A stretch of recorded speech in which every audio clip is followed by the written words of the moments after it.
കേരളത്തിൽ ഗ്രാമപ്രദേശങ്ങൾ കേന്ദ്രീകരിച്ചുള്ള വ്യാജ ചികിത്സ ഇപ്പോഴും തുടരുന്നുണ്ട്.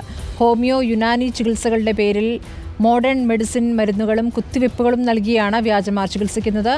അടിസ്ഥാന യോഗ്യത പോലുമില്ലാതെയാണ് ചികിത്സകർ. പരാതി ഉണ്ടാകുമ്പോൾ മാത്രം പരിശോധന നടത്തുന്ന ആരോഗ്യ ആഭ്യന്തര വകുപ്പുകളുടെ വീഴ്ചയാണ് വ്യാജ ചികിത്സ കൂണുപോലെ പൊട്ടിമുളയ്ക്കാൻ കാരണം ആകുന്നത്.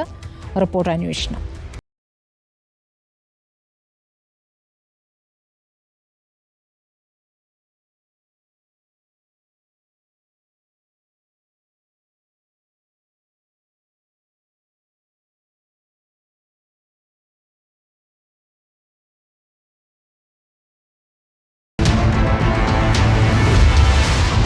ഡോക്ടർ റോയ് AUMP ഏത് രോഗത്തിനും ചികിത്സയുണ്ടത്രേ. നഴ്സിന്റെ റോളിൽ ഭാര്യയും. പൈൽസ് പോലെയുള്ള അസുഖങ്ങളാണെങ്കിൽ ശസ്ത്രക്രിയ കൂടാതെ 2 ആഴ്ചയ്ക്കുള്ളിൽ പൂർണ്ണമായും ഭേദപ്പെടുത്തുമെന്നാണ് വാഗ്ദാനം. ഇതിങ്ങനെ എത്ര നാളിന്റെ ഇതുണ്ടാവും?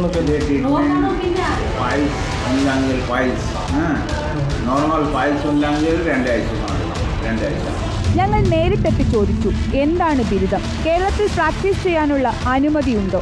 മറുപടി ഞെട്ടിപ്പിക്കുന്നതായിരുന്നു. 10 വർഷത്തിലേറെയായി ഇതേ സ്ഥാപനത്തിൽ ഇങ്ങനെ ചികിത്സ കൊടുക്കുന്നുണ്ടത്രേ.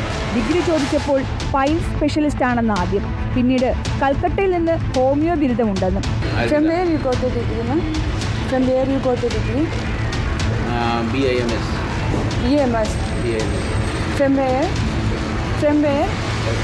Calcutta, and is registered here.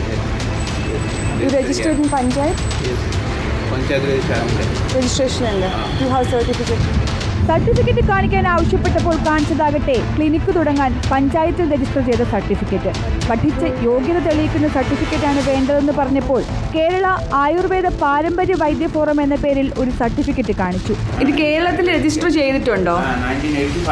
കേരളത്തിൽ രജിസ്റ്റർ ചെയ്തിട്ടുണ്ടോ? ഇത് കേരളമല്ല, ഇത് വന്ന് കൽക്കട്ട. കേരളത്തിൽ പ്രാക്ടീസ് ചെയ്യണമെങ്കിൽ കേരളത്തിൽ മെഡിക്കൽ കൗൺസിൽ രജിസ്റ്റർ ചെയ്യണം. ചികിത്സയ്ക്ക് അലോപ്പതി മരുന്നുകൾ നൽകാറുണ്ടോ എന്നുള്ള ചോദ്യത്തിന് കൊടുക്കാറുണ്ടെന്ന് ഇരുവരും ഉറപ്പിച്ചെന്ന് പറഞ്ഞു. നിങ്ങൾ ഇംഗ്ലീഷ് മെഡിസിൻ കൊടുക്കുന്നുണ്ടോ? English medicine something pain killer tablet ആവശ്യമുണ്ടെങ്കിൽ പെയിൻ കില്ലർ ആയുർവേദ മെഡിസിൻ ഉണ്ട്. വേറെ ഏതൊക്കെയാണ് കൊടുക്കുന്നത്? വേറെ ഏത് മെഡിസിൻ കൊടുക്കും പെയിൻ കില്ലർ അല്ലാതെ? പെയിൻ കില്ലർ അതെ പെൻഗോ കുറച്ച് പെയിൻ പേരും പിന്നെ കുറച്ച് ഇംഗ്ലീഷ് മെഡിസിൻ തരാം. ബോർഡിൽ യുനാനി ചികിത്സകൻ, പറയുന്നത് ഹോമിയോ ഡിഗ്രി എന്ന്. നൽകുന്ന മരുന്നുകളാകട്ടെ മോഡേൺ മെഡിസിനിലും ആയുർവേദത്തിലും. ഒരു യോഗ്യതയും ഇല്ലാതെയാണ് മനുഷ്യജീവൻ വച്ചുള്ള ഈ ചികിത്സയെന്നോർക്കണം. അകത്ത് പരിശോധനാ മുറിയിൽ കുത്തിവയ്പ്പിനടക്കമുള്ള മരുന്നുകൾ സൂക്ഷിച്ചിട്ടുണ്ട്. ഇവ കൃത്യമായി സ്റ്റെറിലൈസ് ചെയ്യാനോ ഉപയോഗിച്ച സൂചി നശിപ്പിക്കാനോ ഉള്ള ഒരു സൗകര്യവും ക്ലിനിക്കിലില്ല. ഹെപ്പറ്റൈറ്റിസ് B, HIV പോലുള്ള രോഗങ്ങൾക്ക് ഉറവിടമാകുന്ന ഒരിടം.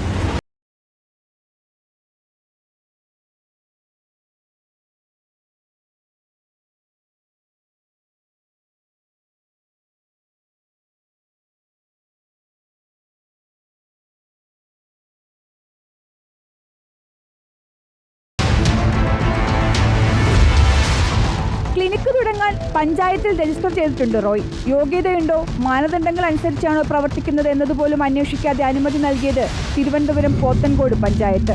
രോഗികളുടെ അജ്ഞത മുതലെടുത്താണ് ഇത്തരക്കാർ ചൂഷണം തുടരുന്നത്. വ്യാജ ചികിത്സയിൽ എന്തെങ്കിലും അത്യാഹിതം സംഭവിക്കുകയോ ഒരു ജീവൻ പൊലിയുകയോ ചെയ്യുമ്പോൾ മാത്രമാണ് നമ്മുടെ സംവിധാനങ്ങൾ ഉണരാറുള്ളത്. ആരോഗ്യ, ആഭ്യന്തര, തദ്ദേശ സ്ഥാപനങ്ങളുടെ ഈ നിഷ്ക്രിയത്വമാണ് ഇത്തരം വ്യാജന്മാർ പെരുകാൻ കാരണവും. Reporter PR Praveena, in reporter, Kottayam.